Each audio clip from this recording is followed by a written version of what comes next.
नालंदा विश्वविद्यालय, एक ऐसा नाम जो ज्ञान का प्रतीक था, पर इसका विनाश कैसे हुआ? ये एक ऐसा सवाल है जिसकी सच्चाई आज भी इतिहास के पन्नों में कहीं दबी हुई है। तो चलिए आज इसी ऐतिहासिक रहस्य की परतें खोलते हैं, सबूतों को खंगालते हैं और पता लगाते हैं कि असली सच क्या है। जरा एक पल के लिए कल्पना कीजिए, एक ऐसी रात की जहां हवा में सिर्फ धुआं ही धुआं है, इतना कि सांस लेना तक मुश्किल हो रहा है, और आसमान दियों से नहीं बल्कि जलती हुई धधकती हुई किताबों की लपटों से रोशन है।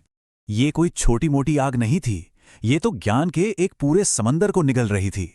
नालंदा की वो मशहूर 9 मंजिला लाइब्रेरी, सोचिए 9 मंजिलें, और उसमें रखी थी 9 मिलियन यानी 90 लाख पांडुलिपियां, हाथ से लिखी हुई, सब जलकर राख हो रही थीं। और ये सिर्फ एक लाइब्रेरी नहीं थी, ये एक जिंदा धड़कता हुआ ज्ञान का केंद्र था। वो जगह जहां दुनिया के कोने कोने से 10,000 से ज्यादा छात्र अपनी ज्ञान की प्यास बुझाने आते थे, और उन्हें पढ़ाने वाले कौन? 1500 से भी ज्यादा बेहतरीन आचार्य।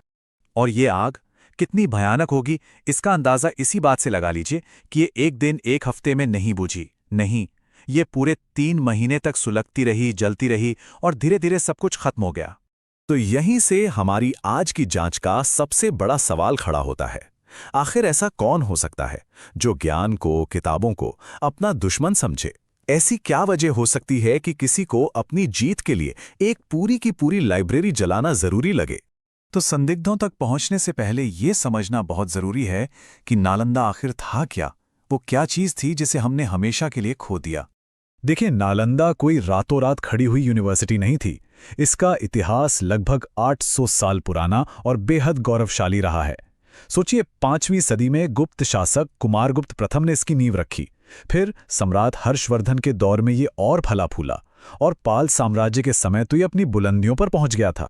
जब नालंदा अपने चरम पर था तो वो सिर्फ एक यूनिवर्सिटी नहीं था, बल्कि ज्ञान का एक पूरा शहर था। मतलब यहाँ आयुर्वेद, एस्ट्रोनॉमी, मैथ्स, मेडिसिन, इन सब पर ऐसी ऐसी रिसर्च होती थी जो शायद दुनिया को सदियों आगे ले जा सकती थी। और यहाँ एडमिशन लेना, अरे वो तो आज के किसी भी मुश्किल एग्जाम से ज्यादा कठिन था। अंदाजा लगाइए, हर 10 में से 8 छात्र तो एंट्रेंस एग्जाम में ही फेल हो जाते थे। इतना ही नहीं, 7वीं सदी में जब चीनी यात्री फैन तजांग यहाँ आए तो उन्होंने क्या लिखा? उन्होंने लिखा कि नालंदा दुनिया में ज्ञान का सबसे महान केंद्र है। तो जिस जगह का लोहा पूरी दुनिया मानती थी, उसका जलना सिर्फ भारत का नुकसान नहीं था, ये तो पूरी इंसानियत का नुकसान था। तो फिर वही सवाल, इतना महान केंद्र आखिर तबाह हुआ कैसे? और यहीं से ये कहानी एक मजेदार और रहस्यमयी मोड़ लेती है। क्यों? क्योंकि हमारे पास जो सुराग है ना, वो आपस में टकराते हैं, एक दूसरे से मेल ही नहीं खाते। हमारे पास इस केस में 3 मुख्य फाइलें हैं। पहली फाइल है 13वीं सदी का एक फारसी दस्तावेज, तबकाते नासिरी। दूसरी फाइल है तिब्बत से मिले पुराने बौद्ध रिकॉर्ड्स। और तीसरी और सबसे ठोस फाइल है जमीन के नीचे दबे सबूत, यानी ASI की आर्कियोलॉजिकल रिपोर्ट्स। और प्रॉब्लम क्या है? प्रॉब्लम यह है कि ये तीनों फाइलें मिलकर एक कहानी नहीं सुना। तो चलिए फिर एक एक करके इन सारी थ्योरीज को खोलते हैं, इनकी पड़ताल करते हैं और देखते हैं कि आखिर सबूत किस तरफ इशारा कर रहे हैं। तो थ्योरी नंबर 1, और शायद सबसे पॉपुलर थ्योरी, तुर्की हमलावर। और इस थ्योरी का मुख्य संदिग्ध कौन है? बख्तियार खिलजी, एक तुर्की मिलिट्री जनरल।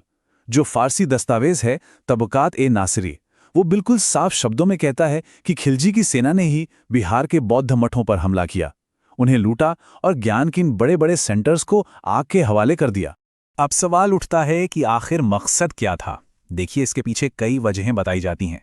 पहली जाहिर है लूटपाट, धन और कीमती पांडुलिपियों को लूटना। दूसरी, बौद्ध धर्म के बढ़ते प्रभाव को जड़ से खत्म करना। और तीसरी, इस पूरे इलाके पर अपना दबदबा कायम करना। और ऐसा नहीं है कि सिर्फ नालंदा ही निशाने पर था। खिलजी की सेना ने पास की ओदंतपुरी और विक्रमशिला यूनिवर्सिटीज को भी ठीक इसी तरह बर्बाद किया था। लेकिन कहानी इतनी सीधी भी नहीं है। यहीं एक और सवाल खड़ा होता है, क्या यह विनाश एक झटके में हुआ? मतलब एक फलता फूलता विश्वविद्यालय था और उस पर अचानक हमला हुआ और सब खत्म हो गया? या फिर ये बस एक आखिरी चोट थी एक ऐसे संस्थान पर जो पहले से ही कमजोर हो रहा था, दम तोड़ रहा था? हाँ, कुछ हिस्टोरियंस का ये भी मानना है कि खिलजी के हमले से काफी पहले ही नालंदा का बुरा वक्त शुरू हो गया था। राजाओं से मिलने वाला संरक्षण, मतलब जो रॉयल पैट्रोनेज थी, वो कम हो गई थी। फंडिंग आनी बंद हो गई थी और खुद भारत में बौद्ध धर्म का प्रभाव भी घट रहा था।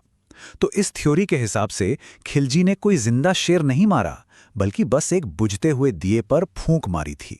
मगर फिर आर्कियोलॉजी मैदान में आती है। जब एएसआई यानी पुरातत्व विभाग ने खुदाई शुरू की तो जमीन के नीचे से एक बिल्कुल अलग कहानी सामने आई।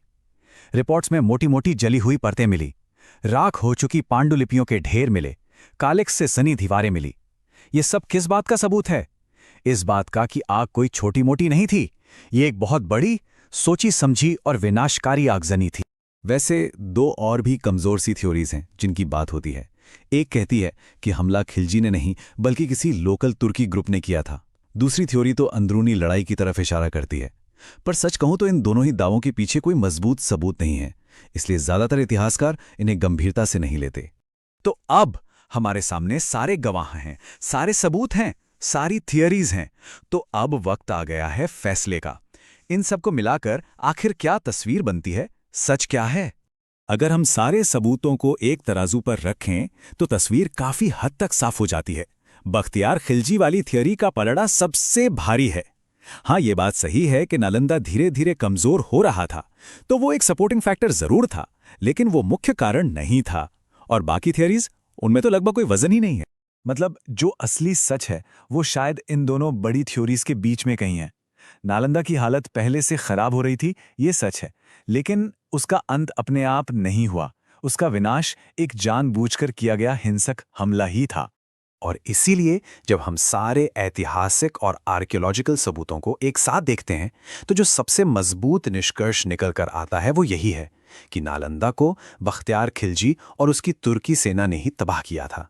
और ये समझना जरूरी है कि ये सिर्फ एक इमारत पर हमला नहीं था, ये एस्ट्रोनॉमी, मेडिसिन, मैथ्स, उस सारे ज्ञान पर हमला था जो न जाने हमें कितनी सदियां आगे ले जाता। ये सिर्फ एक यूनिवर्सिटी का नुकसान नहीं था, ये पूरी मानव सभ्यता पर लगा एक ऐसा घाव है जो आज तक नहीं भरा है। और आखिर में ये हमें एक बहुत गहरे सवाल के साथ छोड़ जाता है कि जब कोई लाइब्रेरी जलती है तो क्या सिर्फ कागज और स्याही जलती है?